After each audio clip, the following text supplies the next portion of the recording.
you have a gun right next to it, especially.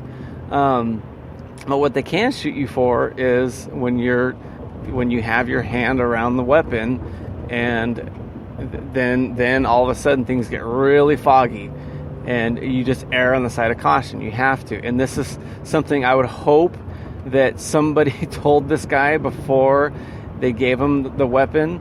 If not, then shame on the system for not educating him.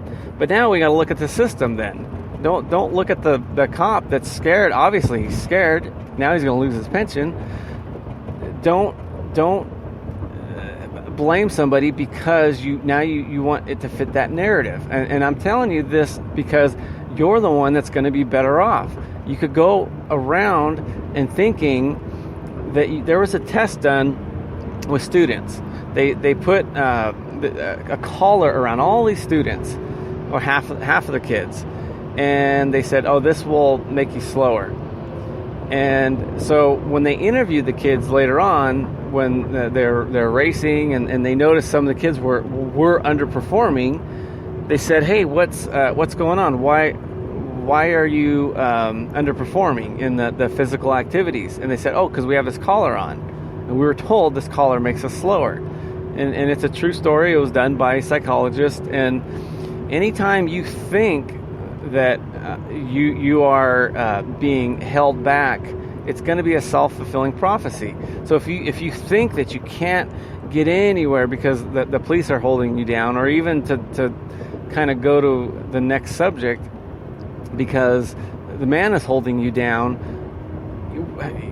just the fact that enough people are saying that will make it true in a certain level. It to that person, that's their reality.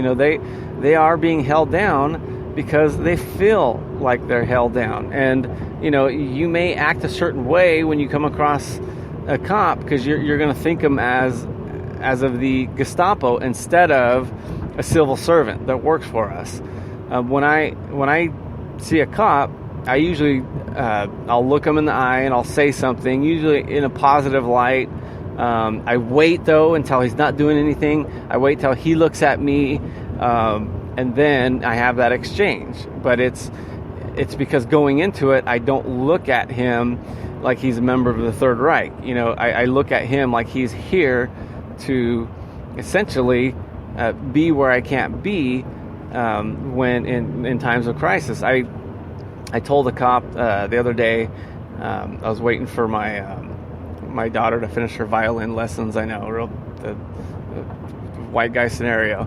And so the cop was talking to another cop, so I waited. And as soon as they were done speaking with each other, the cop was rolling out slow. I squared him in the eye, so when he seed me, he acknowledged me and, "Hey, how you doing?" And I just told him, "Hey, really quick, my kids go to school in your district, and I just want to thank you ahead of time, because if something goes down, I'm going to be an hour away and I can't make it. And you and your compadres will be the first person to enter my school, my kid's school, with guns drawn if something ever goes down, God forbid. And I just want to thank him ahead of time." And he drove off. Now, tell me, how does that affect one's psyche? If enough people are doing that, do you think that that's going to have any effect on how that cop treats somebody the next time somebody looks like me? It's not a racist thing. It's just, let's say his last 3 interactions with somebody like me were positive like that. And maybe he'll turn it down a notch. Where, let's say I was just to give him a hard look, and the last time he seen me was a sign that said, "Hey, cops are out to get you, no justice, no peace," and go down the road. So I think at a certain point, when people get together as community, when they have talks about how they're going to change things, well, that might be one way, is to calm the beast, so to speak. And it's not, you're not just giving rhetoric or lying. It's true, because we can all find good in anybody. I mean, it's all there for the taking. It's on the table. The information is out there, and we could either choose to say, "Hey, this white guy had to leave home because there's a black guy there with the mask," Or we could say there was a guy that ran home to a black guy because the black guy was going to give him credit for the home run.